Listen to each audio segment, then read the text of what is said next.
నేనేంటో నాకు తెలిసే వరకు, నా గతమేంటో నాకు గుర్తొచ్చే వరకు నేను ఇలా ఉండక తప్పని పరిస్థితి. దానివల్ల మీ అందరికీ బాధ కలుగుతుందని నాకు తెలిసినా నేనేమీ చేయలేని పరిస్థితుల్లో ఉన్నాను. ఈ విషయంలో మీరు నన్ను క్షమించాలి. పర్వాలేదమ్మా, ఆడపిల్ల హద్దుల్లో ఉంటేనే అందంగా ఉంటుంది. నువ్వేంటో మాకు తెలుసు కాబట్టి నా కొడుకు నీ విషయంలో బాధపడుతున్నాడు. కానీ నువ్వేంటో నీకే తెలియని పరిస్థితిలో ఉన్నావు కాబట్టి నువ్వు ఈ విషయంలో ఇలా అడ్డుపడుతున్నావని అర్థం చేసుకోలేని అమాయకురాల్ని కాదు. కానీ ఎంతైనా తల్లిని కదా, కొడుకు బాధని చూసి తట్టుకోలేకపోతున్నాను. అలా అని నీ పద్ధతి మార్చుకోమని మాత్రం చెప్పనమ్మా. మళ్ళీ చెప్తున్నాను, ఆడపిల్ల హద్దుల్లో ఉంటేనే అందంగా ఉంటుంది.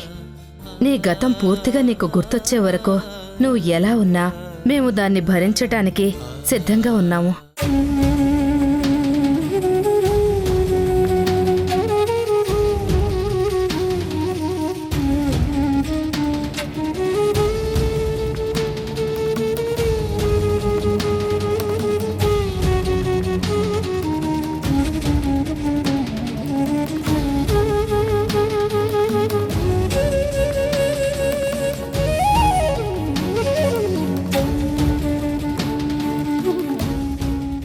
మురారి,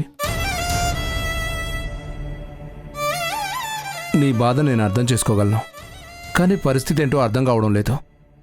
రాధ అన్నీ బాగానే మాట్లాడుతుంది, తెలివైన అమ్మాయిలానే మాట్లాడుతుంది, అన్నీ తెలిసిన అమ్మాయిలానే మాట్లాడుతుంది. కానీ తనకి తన గతం గుర్తుకు రాకపోవడం చాలా ఆశ్చర్యంగా ఉంది. నిజంగా తనకు గతం గుర్తుంటే ఎంత బాగుండేదో కదా. తను తిరిగి వచ్చినందుకు అత్తయ్య ఈ పాటికి పెళ్లి ముహూర్తాలు పెట్టించి మీ పెళ్ళేర్పాట్లు చేసి ఉండేవారు. కానీ విని ఎరగనంత గ్రాండ్గా మీ పెళ్లి జరిపించేవారు. కానీ మనం ఒకటి తలిస్తే ఆ దైవం మరొకటి తలిచినట్టయింది. పరిస్థితి ఏంటో అర్థం కావడం లేదు.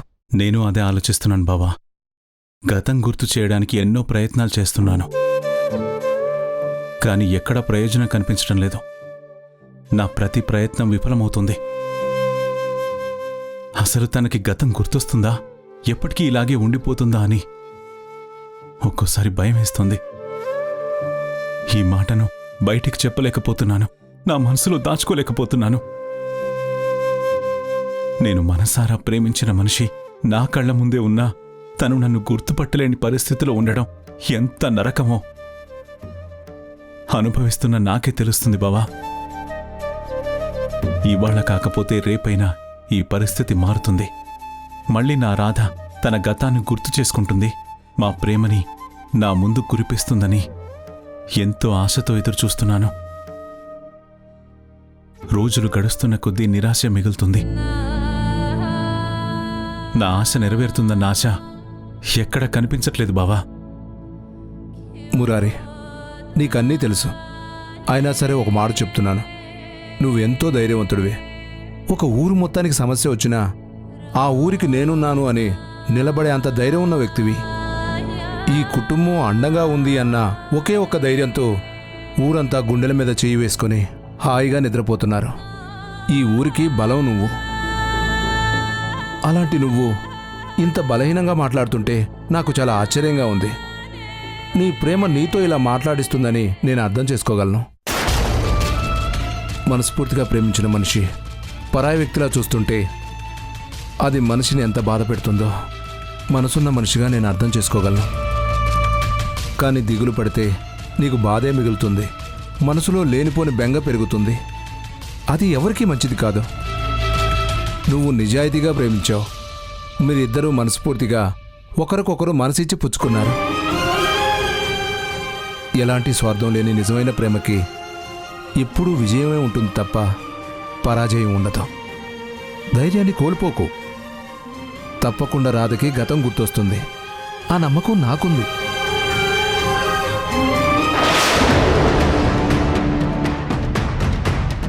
ఎక్కడ పడితే అక్కడ ఈ ఓదార్పులు చూడలేకపోతున్నాను. లోపల ఆవిడ గారికి గతం గుర్తు రాలేదని అమ్మమ్మ బాధపడిపోతోంది. రాధకి వెంటనే గతం గుర్తొచ్చేయాలని ఆవిడగారు ఎంతో అనుకుంటోంది. ఇక్కడ నాన్న కూడా మావయ్యని రాధ విషయంలోనే ఓదారుస్తున్నాడు. వాళ్ళిద్దరూ కలవాలని కోరుకుంటున్నాడు. ఒక పక్క కూతురు పరిస్థితి ఏంటి అన్నది కూడా మా నాన్నకు అర్థం కావడం లేదు. మావయ్య ఆ రాధకు సొంతమైతే ఇక్కడ నీ కూతురు పిచ్చిదవుతుంది. ముందు నువ్వు తెలుసుకో నాన్న.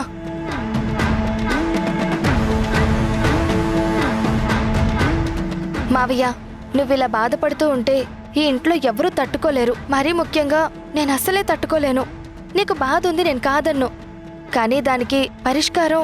సత్య, మురారికి ఎలా ఉండాలో తెలుసు. తన బాధను ఎలా కంట్రోల్ చేసుకోవాలో కూడా తెలుసు. జరిగిన పరిస్థితిని ఎలా మార్చుకోవాలో కూడా తనకు తెలుసు. నువ్వేం తనకి ధైర్యం చెప్పక్కర్లేదు. తను ఒంటరిగా ఉంటేనే ప్రశాంతంగా ఉంటాడు. వెడదాం పదా, రా.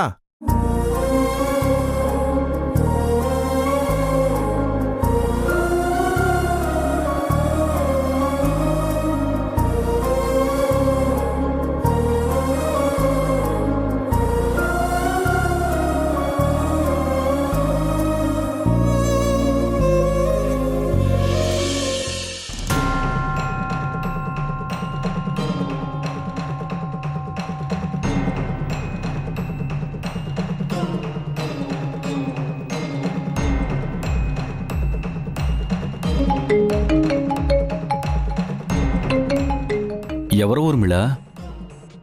నీలిమ ఫోన్ చేస్తుందండి. చెప్పు నీలిమ, కార్తీక్ ఎలా ఉన్నాడు?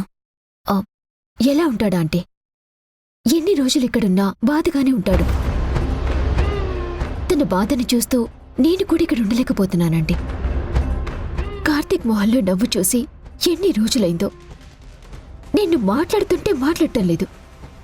ఎప్పుడూ బాను ఊహల్లోనే బతుకుతున్నాడు. బాను గురించే తలుచుకుంటున్నాడు. ఇక్కడ ఎన్ని రోజులున్నా కార్తీక్ బాధపడటం తప్ప ఇంకా ఎలాంటి రిజల్ట్ కనిపించడం లేదంటే. అందుకే మిమ్మల్ని ఒక విషయంలో పర్మిషన్ అడగడానికి ఫోన్ చేశాను. ఏంటి నీలిమ? అదే ఆంటీ, ఇక్కడున్నంత వరకు కార్తీక్ రోజు రోజుకి బాగా డల్ అయిపోతున్నాడు. ఈ ప్లేస్లో కార్తీక్ ఒంటరిగానే ఉంటున్నాడు. నాతో కూడా మాట్లాడటానికి ఇష్టపడటం లేదు. ఎంతసేపు భాను గురించి ఆలోచిస్తున్నాడు. గతాన్ని తలుచుకుంటున్నాడు. భాను కనిపించటం లేదని కన్నీళ్లు పెట్టుకుంటున్నాడు. ఇదంతా కార్తీక్ ఒంటరిగా ఉండటం వల్లే జరుగుతుందండి. అందుకే కార్తీక్ని ఇక్కడ ఉంచకూడదా ఆంటీ? మీరే చెప్పండి ఆంటీ. మీరు సరే అంటే కార్తీక్ని తీసుకుని సిటీకి వచ్చేస్తాను. అక్కడ ఇంట్లో ఉంటే అందరూ ఉంటాం కాబట్టి కార్తీక్ మనసు మారుతుంది. మీరేమంటారు? ఏమీ అవసరం లేదు. కార్తీక్కి నేను ముందే చెప్పాను, వస్తే భానుతోనే కలిసి రావాలి అని. వాళ్ళిద్దరూ కలిసే ఇంట్లో అడుగు పెట్టాలి అని. నా కొడుకు కోడలు నా ఇంట్లో ఉంటేనే నాకు ఆనందంగా ఉంటుంది. అక్కడ ఉంటేనే కాదు, కార్తీక్ ఇంకెక్కడున్నా సరే భాను ఊహల్లోనే ఉంటాడు. ఎందుకంటే కార్తీక్కి భాను అంటే అంత ఇష్టం. తన జీవితం అనుకున్న మనిషి ఏవైందో తెలియనప్పుడు మనసారా ఇష్టపడిన వాళ్ళు ఇలాగే బాధపడతారు. అందులో కార్తీక్ తప్పేం లేదు. అక్కడ ఉండి భాను కోసం కార్తీక్ వెతుకుతున్నాడు. అక్కడ కార్తీక్ ఒంటరిగా ఉంటున్నాడని చెప్పి నువ్వనుకుంటున్నావు. భాను జాడ తెలుసుకోవాలనుకుంటున్నాడు అని నేననుకుంటున్నాను.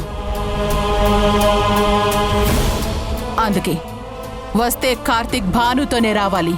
లేదంటే కార్తీక్ అక్కడే ఉంటాడు. నువ్వు తీసుకురావద్దు. అది కాదంటీ, మీకిక్కడ పరిస్థితి అర్థమవుతున్నట్టు లేదు. ఇక్కడ బాధపడుతుంది మిమ్మల్ని ఎంతగానో ఇష్టపడే మీ కార్తీక్. తనకి చిన్న కలతగా ఉంటేనే మీరు తట్టుకోలేరు కదా. అలాంటిది కార్తీక్ కన్నీళ్లు పెట్టుకుంటుంటే మీరు ఎలా తట్టుకోగలరు? అందరి గురించి ఆలోచించే నేనే నిర్ణయం తీసుకున్నాను. దయచేసి అర్థం చేసుకోండి. మీరు చెప్తే కార్తీక్ వెంటనే వచ్చేస్తాడు. అందుకే మిమ్మల్ని చెప్పమంటున్నానండి.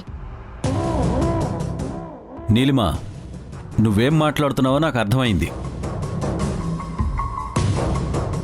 కార్తీక్ అక్కడ ఒంటరిగా ఉంటే బాధపడుతున్నాడని నీకు చాలా బాధగా ఉన్నట్టుంది.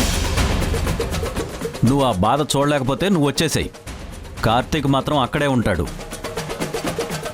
కార్తీక్ మాత్రం భానుని తీసుకునే వస్తాడు. ఈ విషయంలో మా అందరి నిర్ణయం ఒక్కటే. కార్తీక్ని ప్రపంచంలో ఎక్కడికి తీసుకెళ్ళినా కూడా తను భాను లేకుండా సంతోషంగా ఉండలేడు.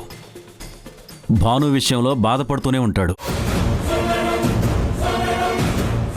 భాను తిరిగొస్తేనే నా కొడుకు కళ్ళల్లో మళ్ళీ ఆనందం కనపడుతుంది. వాడి మొహంలో చిరునవ్వు కనిపిస్తుంది. దీనంతటికీ భాను తిరిగి రావడమే పరిష్కారం. ఆ విషయం అందరికీ తెలుసు. అందుకని కార్తీక్ అక్కడే ఉంటాడు. నీకిబ్బందిగా ఉంటే నువ్వు వచ్చేయమ్మా. అయ్యో పర్వాలేదు అంకుల్. మాట్లాడుతుంది నేను. పర్వాలేదండి. కార్తీక్ బాధపడకూడదని చెప్పాను కానీ కార్తీక్కి నేను సహాయంగా ఉండనని చెప్పలేదు కదా. కార్తీక్ ఎప్పుడొస్తే నేను కూడా అప్పుడే వస్తాను. ఉంటానండి.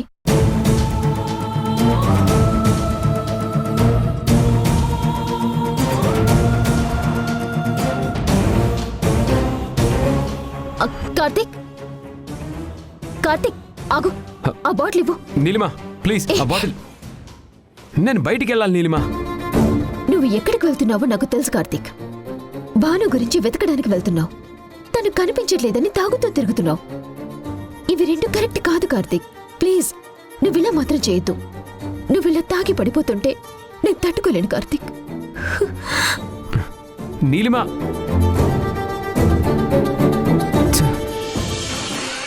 ఏంటమ్మా, నా మాటలు విని ఇల్లు వదిలి వెళ్ళిపోతుంది అనుకున్నాను కానీ అది ఎక్కడికి వెళ్ళలేదు. కొండ మీద దేవత దగ్గరికి వెళ్ళింది. ఊళ్ళో అందరికీ తెలుసు కాబట్టి వెంటనే ఆ విషయం ఇంటికి ఫోన్ చేసి చెప్పారు. మావయ్య వెళ్ళి దాన్ని తీసుకొచ్చేశారు. అది మళ్ళీ ఇంట్లోనే ఉంది. దానికి గతం గుర్తు రావాలని అటుపక్క అమ్మమ్మ, ఇటుపక్క మావయ్య అందరూ ప్రయత్నిస్తున్నారు. అది కూడా కోరుకుంటుంది. నిజంగా దానికి గతం గుర్తొచ్చిందంటే నేను గతాన్ని మర్చిపోవాల్సి ఉంటుంది. అప్పటికీ మనశ్శాంతిగా ఉండలేను. పిచ్చిదానా, అందరాశను మనం నెరవేరిస్తే పోలా? ఏం మాట్లాడుతున్నావో నీకు అర్థమవుతుందా? అది ఇంట్లో నుంచి వెళ్ళిపోవాలని నేను కోరుకుంటున్నాను. అది గతంలోనే కలిసిపోవాలని నేను కోరుకుంటున్నాను. ఎప్పటికీ ఎవరి కంటికి కనిపించకూడదు అని నేను కోరుకుంటున్నాను. మరి నువ్వేంటి దానికి గతం గుర్తు రావాలని కోరుకుంటున్నావు? నువ్వు నా కూతురువైనా నన్ను నువ్వు పూర్తిగా అర్థం చేసుకోలేదే. నేను దానికి గతం గుర్తుకు రావాలి అని కోరుకోవడం లేదు. అందరి కోరికని ఆయుధంగా మార్చుకుని దాని విషయంలో ఎలా ప్రయోగించాలా అని ఆలోచిస్తున్నాను. ఏంటమ్మా నువ్వనేది? అదేంటో నీకు చెప్పినా అర్థం కాదు. అయినా ఒకే విషయాన్ని పదే పదే చెప్తే వినేవాళ్లకు బోర్ కొడుతుంది. ఏం చెప్పాలో దాని దగ్గరే చెప్తాను. పద.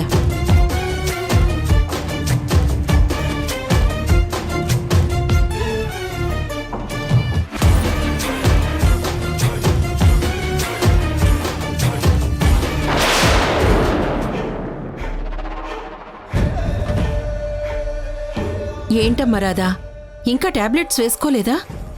అదేంటమ్మా, సమయానికి టాబ్లెట్స్ వేసుకోవాలి కదా. అవునులే పాపం, ఏ సమయానికి ఏ టాబ్లెట్ వేసుకోవాలి అని నీకు తెలీదు.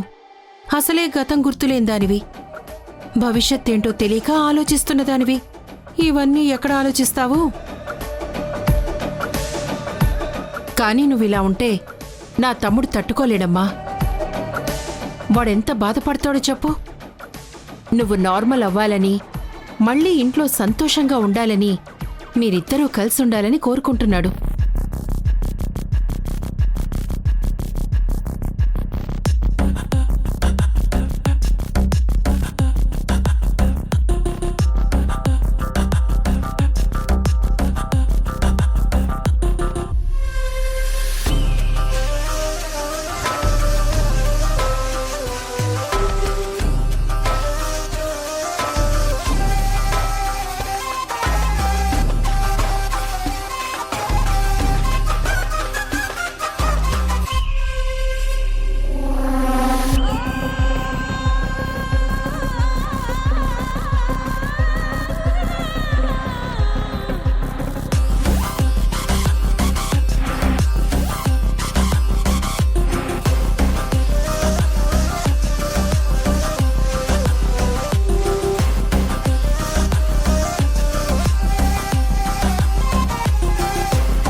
ఏంటండి అలా ఉన్నారు? ఏం లేదమ్మా. గతంలో మీకు నాకు మధ్య మంచి అనుబంధం ఉన్నట్టుంది. అవునమ్మా, నువ్వంటే మా అందరికీ చాలా ఇష్టం. ఎందుకో తెలుసా? ఈ ఇంట్లో మా తమ్ముడంటే మా అందరికీ ప్రాణం. వాడిష్టాన్ని మేమందరం ఇష్టపడతాం. వాడు నిన్నిష్టపడ్డాడు. అందుకే నువ్వంటే మా అందరికీ అంతిష్టం ఏర్పడింది. కాని మా తమ్ముణ్ణి ఇప్పుడిలా బాధగా నేను చూడలేకపోతున్నాను. అలాగే వాడి విషయంలో నువ్వు కూడా బాధపడుతున్నావు. కానీ ఏం చేస్తాను చెప్పు? ఆడపిల్లవు కదా. గతమేంటో తెలియకుండా మా వాళ్ళు చెప్పిన మాటలు విని నువ్వు నీ మనసును మార్చుకోలేవు కదా. నీ మనసంతా నీకొకటి చెప్తుంది కదా, అదే నువ్వు వినాలి. అందులో నేను నిన్నేమి తప్పుపట్టను. కానీ మా తమ్ముడు నీ విషయంలో కన్నీళ్లు పెట్టుకుంటున్నాడు. తను ప్రేమించిన మనిషి కళ్ల ముందే ఉన్నా, తన జీవితాన్ని పంచుకోవాలనుకుంటున్న మనిషి తన ముందే తిరుగుతున్నా పరాయివాణ్ణి చూస్తున్నట్టు చూస్తుంది. కనీసం దగ్గర నిలబడ్డానికి కూడా ఇష్టపడలేదంటే పాపం వాడెలా తట్టుకుంటాడమ్మా? వాడి బాధని చూస్తూ మేమందరం ఎంత బాధపడుతున్నామో అది నీకు కూడా తెలుసు కదా. ఆ దేవుడు నాకు శిక్ష వేశాడు. నేనెవరో నాకే తెలియని పరిస్థితి కల్పించాడు. నేను పలానా అని మీరందరూ చెప్తున్నా అది నేనే అని ఎక్కడా ఒక చిన్న ఊహ కూడా రావట్లేదు.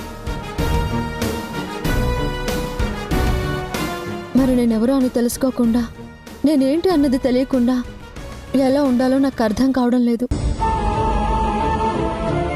మీ అందరినీ బాధ పెడుతున్నానన్న బాధ మరింత బాధిస్తున్నా నేనేమీ చేయలేని పరిస్థితుల్లో ఉన్నాను. నాకు తెలుసమ్మా, అందుకే నీతో మాట్లాడడానికి వచ్చాను. ఇది నీకు దేవుడు వేసిన శిక్ష. ఆ శిక్ష నుంచి నువ్వెలా తప్పించుకోవాలో నువ్వే రాదన్న విషయం నీకు తెలిసే పరిస్థితి ఈ ఇంట్లో ఉండగా నీకు రాదు. ఎంత ప్రయత్నించినా అది ఇక్కడ జరగదు అని నాకు అర్థమైంది. నువ్విలా బాధపడుతూ ఇంతమందిని బాధ పెడుతూ నువ్వుండలేవు. మేము చూస్తూ ఉండలేకపోతున్నాం. అందుకే నీ పరిస్థితి మారాలమ్మా. నీకు గతం గుర్తు రావాలన్నా నువ్వు ఉండవలసింది ఇక్కడ కాదు. ఎక్కడ?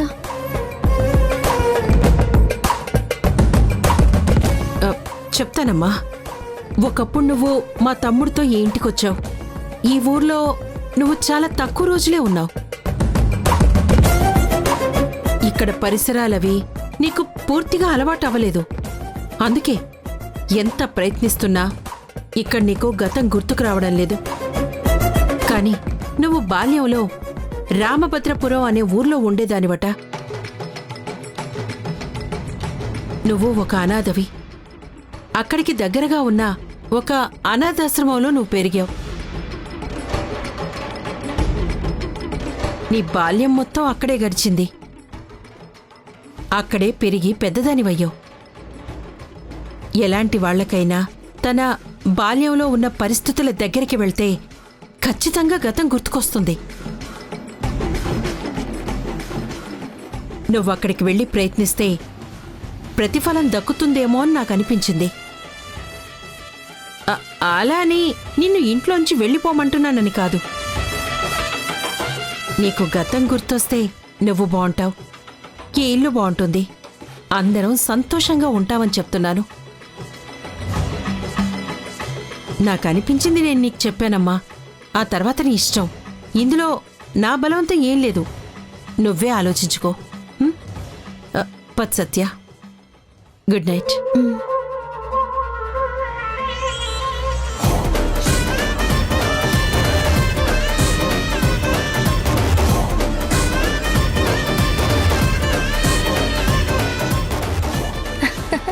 నువ్వు మామూలు దానివి కాదమ్మా. నువ్వు చెప్పిన మాటలు వింటే ఎవ్వరైనా నమ్మేస్తారు. గొర్రె కసాయివాణ్ణి నమ్మినట్టు పాపం రాధ కూడా నువ్వు నిజంగా ప్రేమతో ఇవన్నీ చెప్తున్నావేమో అనుకుని నిన్ను నమ్మేసిందమ్మా. నువ్వు అంత తెలివిగా మాట్లాడావు, అంత గొప్పగా మాట్లాడావు. నిజంగా రాదంటే నీకెంతో అభిమానం ఉన్నట్టే మాట్లాడావు. అవన్నీ అది నమ్మింది అంటే ఖచ్చితంగా అది ఈ ఇల్లు వదిలి వెళ్ళిపోతుంది. అంతా బానే ఉంది కానీ పొరపాటున ఇదంతా మనం చెప్పామని మావయ్యతో చెప్పి ఆ ఊరు వెళ్తాను అంటే మన పరిస్థితి ఏంటమ్మా? పిచ్చిదానా, గతాన్ని మర్చిపోయినా భవిష్యత్తు ఆగమ్య గోచరమైన ఆడదాని మనసేంటో నాకు బాగా తెలిసే. ఇప్పుడు నేను చెప్పిన విషయాలు ఎటువంటి పరిస్థితుల్లో అది అమ్మమ్మకు కానీ తమ్ముడికి కానీ చెప్పదు. అలా చెప్తే వాళ్ళు వెళ్ళనివ్వరు అన్న విషయం ఆ రాధకు బాగా తెలుసు. నా లెక్క కరెక్ట్ అయితే ఎవ్వరికీ చెప్పకుండా తను ఖచ్చితంగా ఇల్లు వదిలి వెళ్ళిపోతుంది. ఏంటి తెలియదు అనేది భాను వచ్చేస్తుందా? అవునన్నయ్య.